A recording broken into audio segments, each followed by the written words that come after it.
Hello and welcome. You're watching Next IAS. My name is Tatiksha Pandey and today we are going to talk about Global Peace Index.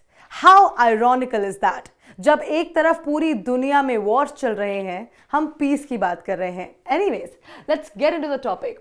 Sri Lanka has ranked 64th and India has ranked 127th in Global Peace Index. Let's find out why and let's quickly deep dive.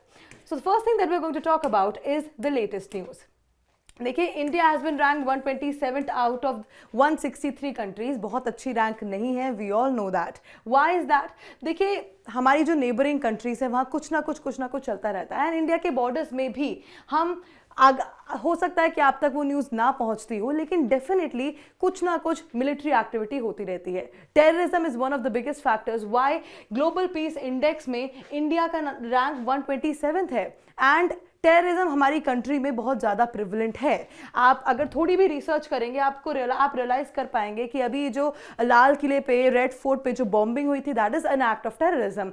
बहुत सारे अलग अलग multiple examples हैं throughout years terrorism के. तो इसीलिए ये ranking effect हुई है.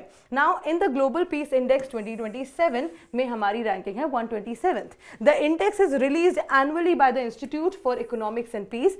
IEP की ये रिपोर्ट है. जो इंडेक्स है ये IEP रिलीज करता है और 2026 एडिशन मार्क करता है 20th addition of the report. मतलब 20 साल हो चुके हैं इसको कंटिन्यूअसली, इस रिपोर्ट को, इस इंडेक्स को रिलीज करते हुए.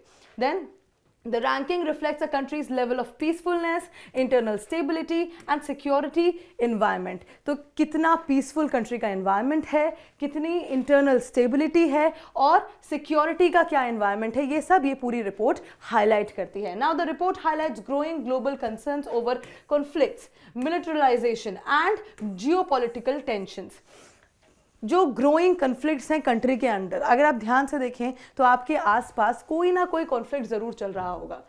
आई am not talking about household conflicts, वो तो चलते ही रहते हैं, लेकिन I am talking about the conflicts related to religion, the conflict related to caste, community and different sort of conflicts that we face in our day to day life.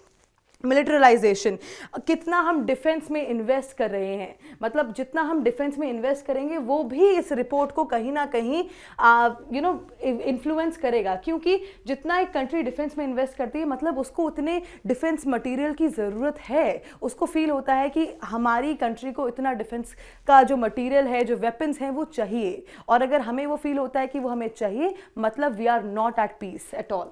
Then third is geopolitical tensions. We all know हमारे कैसे relations हैं हमारी neighbouring countries के साथ. अगर हम पाकिस्तान की बात करें, हमेशा कुछ ना कुछ there is some tussle going on. Bangladesh में कितना पॉलिटिकल इंस्टेबिलिटी चल रही है ये आप सभी जानते हैं. म्यांमार की पॉलिटिकल इंस्टेबिलिटी आप सभी जानते हैं. अफगानिस्तान में तो एक मिलिट्री, एक group, they are ruling that country, Taliban. We all know that. So भले ही हमारे रिलेशंस अभी ठीक हुए हैं, बेटर हुए हैं, लेकिन that is also not safe. So अगर आप हम जियो पॉलिटिकल टेंशंस की बात करें, India is a crucial hotspot और इतने में हम चाइना को बिल्कुल नहीं भूल सकते हैं. Moving forward, let's talk about the global peace index. अब ग्लोबल पीस इंडेक्स क्या है इसके बारे में समझ लेते हैं. The global peace index is the world's leading measure of peacefulness. ये पूरी दुनिया का लीडिंग मेजर है पीसफुलनेस का, पूरी दुनिया की पीस मेजर करने के लिए. And it is published by the institute of economics and peace, and independent and non profit think tank. It ranks 163 independent states and territories. जो 163 इंडिपेंडेंट स्टेट्स और टेरिटरीज होती हैं उनको ये रैंक करता है, कवरिंग 99.7% ऑफ वर्ल्ड्स पॉपुलेशन. मतलब 99.7% world की पॉपुलेशन इस पूरी इंडेक्स में कवर हो जाती है. The index evaluates countries using 23 qualitative and quantitative indicators. इसमें 23 अलग अलग qualitative और quantitative indicators होते हैं. साथ ही it measures peace across 3 broad domains. किस तरीके से इसमें पीस मेजर की जाती है? 3 ब्रॉड डोमेन्स हैं. First, societal safety and security, जैसे कि मैं बात कर रही थी कि आपके आसपास कितना कॉन्फ्लिक्ट है, कितने सिक्योर आप फील करते हैं. Second, on going domestic and international conflict, मतलब कैसा अंदर इंटरनल क्या कॉन्फ्लिक्ट का सिचुएशन है और इंटरनेशनली क्या सिचुएशन है. जियोपॉलिटिकल टेंशंस की यहाँ पे बात हो रही है. थर्ड, डिग्री ऑफ मिलिटराइजेशन, कितना हम अपनी मिलिट्री पे और डिफेंस सेक्टर पे हम कितना पैसे लगा रहे हैं, कितना उसको बूस्ट कर रहे हैं. That is also the third factor. Moving forward, Now let us talk about the top 10 countries in Global Peace Index 2026. तो 10 ऐसी countries जहां आप definitely visit कर सकते हैं because they are so peaceful.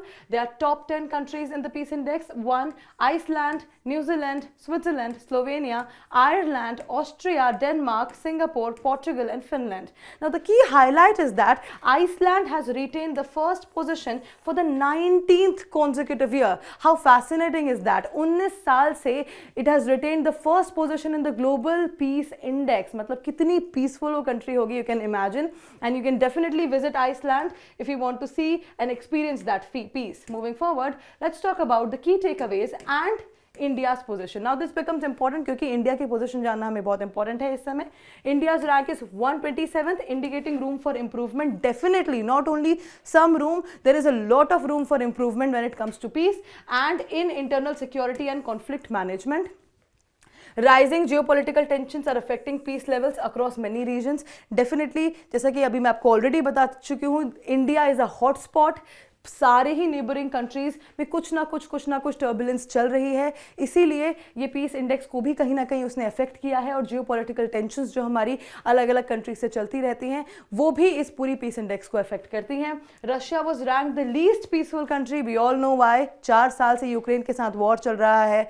Definitely it is the least peaceful country, followed by Sudan, DR Congo, Ukraine and Israel. We all know somehow कुछ ना कुछ हर कंट्री में है और इसीलिए they are the least peaceful countries. The index demonstrates that peace is closely linked to economic development, social stability and effective governance. Definitely जो country peaceful होगी वहाँ गवर्नेंस अच्छी होगी, वहाँ लोगों का हैप्पीनेस इंडेक्स बढ़ेगी, साथ ही इकोनॉमिक डेवलपमेंट बहुत इंपॉर्टेंट है. जो कंट्री अपने वेपन्स में, डिफेंस में ज़्यादा इन्वेस्ट करेगी, उसकी तरफ ज़्यादा ध्यान देगी, उस कंट्री का कैसे इकोनॉमिक डेवलपमेंट होगा आप खुद सोचिए. सोशल स्टेबिलिटी, लोग भी वहीं पे अच्छा फील करेंगे, वहीं पे स्टेबल फील करेंगे जिस कंट्री में पीस होगी. एक वॉर टॉर्न कंट्री में आप पीसफुल नहीं फील कर सकते, स्टेबल नहीं फील कर सकते. Then improving peace indicators can enhance a country's investment climate, human development and international reputation as well. So this was the whole topic. हमने पूरे topic को the Global Peace Index 2026 thoroughly cover कर लिया है. Now let's talk about the MCQ for revision. Let's see who all will be able to answer this question. So the question is, consider the following statements regarding the Global Peace Index GPI. Number 1, it is released by Institute for Economics and Peace, IEP. Number 2, it ranks 163 countries and territories. Number 3, it measures peacefulness based on the 3 domains including militarization. Which of the following statements given above is correct? Now, A, 1 and 2 only. B, 2 and 3 only. C, 1 and 3 only. D, 1, 2 and 3 all are correct. Do let me know the correct answer in the comment section below. And that is it for today. I will see you in another deep dive video. Until then, bye-bye. Take care.